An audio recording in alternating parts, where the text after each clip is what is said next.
Alright guys, thought I'd come back to the back Eden garden method and show you guys what's going on. This is a sweet and neat, quite a little productive little tomato plant. And the sweet part in the neat is correct because it's a small little bush plant. I'm definitely going to save some seeds and try to, I know it's a hybrid, but we'll see what we get out of it next spring. Alpine strawberries, like always, are doing good. My scarlet runner beans are doing quite well. Haven't put any flowers out, a couple I guess, but they're later in the summer. Alright, let's move. My ground cherries, you either like them or you hate them. I like them, and the rest of my family thinks they taste like medicine, but I kind of enjoy them.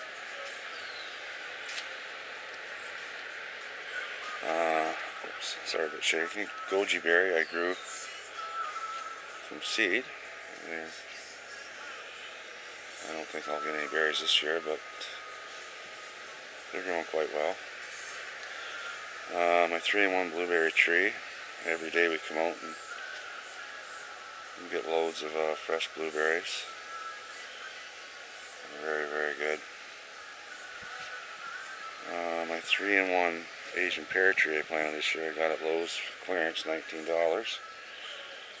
It was looking pretty rough because all the blue water they feed it up there, but I brought it back to life with my compost tea, and it's doing quite well. So I'm looking forward to that. My strawberries, they're everbearing or day neutral. There's a mix in there, and June bears too. We had quite a bit of early strawberries, and there's quite a more flowers on there, so we'll get lots more of them. My 3-in-1 cherry tree is doing very good. I keep trimming it.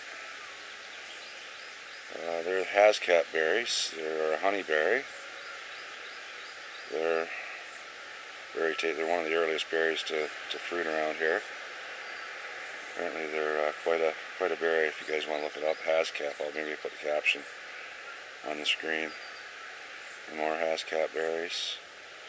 My poor buttercup squash, it's got either that Vienna wilt or powdery mildew. I tried spraying with baking soda. It's got a couple squash, but I don't think it's going to make it. It's still putting flowers out. The leaves aren't growing any bigger, so I think it's a lost cause. Let me see here. My early Vienna purple kohlrabi. It's on outer space. It's ready to actually be picked. Okay, my cabbages, my brassicas, my dino kale. I've been dehydrating that. Maybe I'll make a video on how to dehydrate, grind it into powder, put it in smoothies. My red Russian kale. Cabbages aren't, they're just starting to head up. That's red cabbage, green cabbage, red Swiss chard. I got yellow in there too. My nasturtiums aren't needed watering, I guess.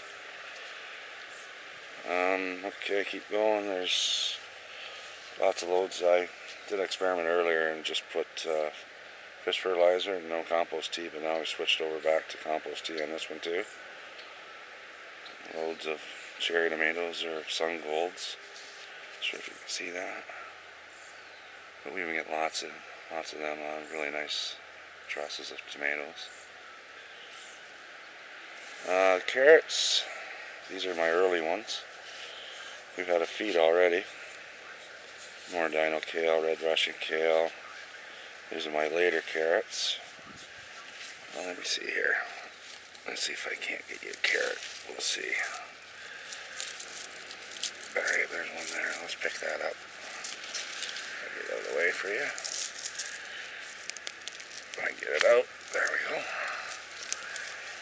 There you go. Long, but these are really sweet. Really nice carrot.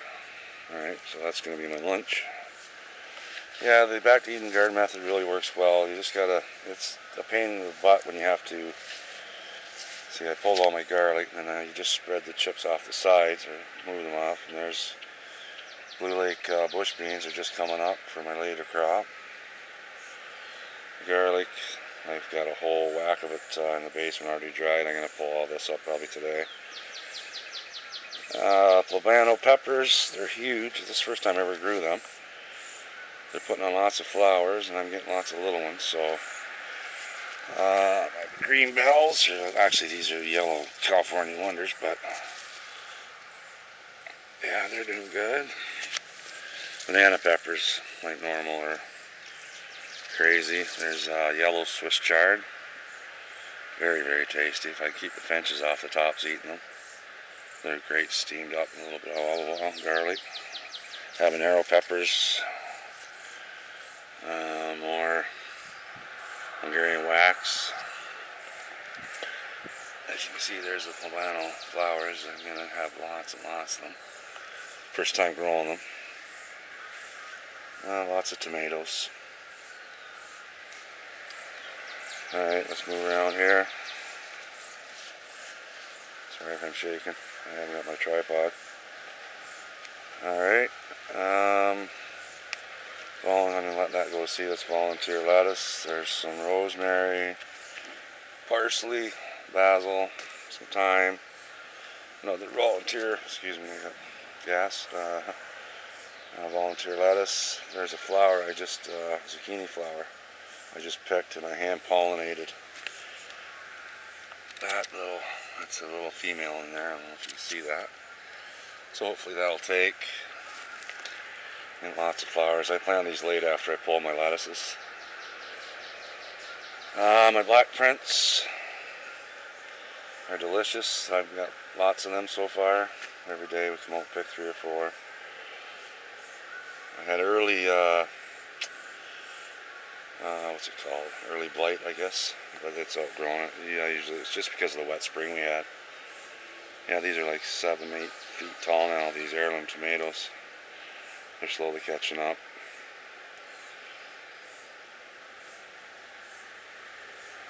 So everything, a few setbacks like that, butternut squash, or buttercup squash, I think I'll be pulling that. Tried to put baking soda spray on it, but I don't think it's going to work. Last year I had an awful problem with cucumber beetles, so I thought I'd try them in here, and it seemed to be working so far. I'm getting quite a few burpless cucumbers. There's a nice one there, a little one. Well, that's little for these ones, I don't know. And there's a, you know what, I'm going to pick that one right now. As you can see, it's, I don't know if you can see that, but that's ready to go. So when you pick it, you just take your finger and just push like that. And there you go.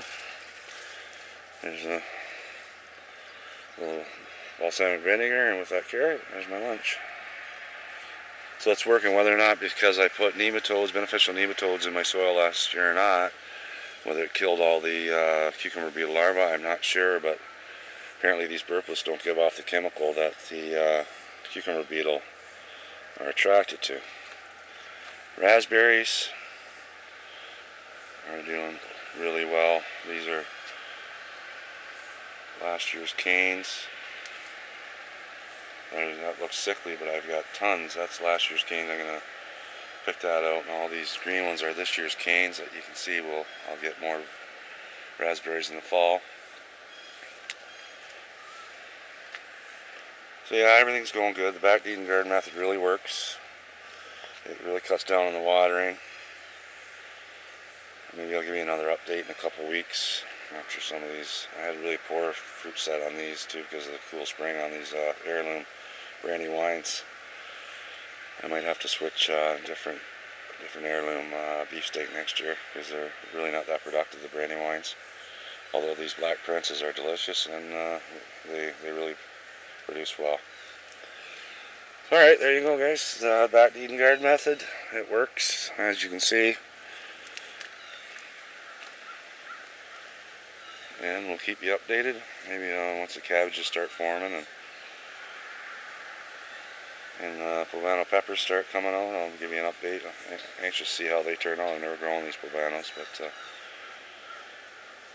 so there you go.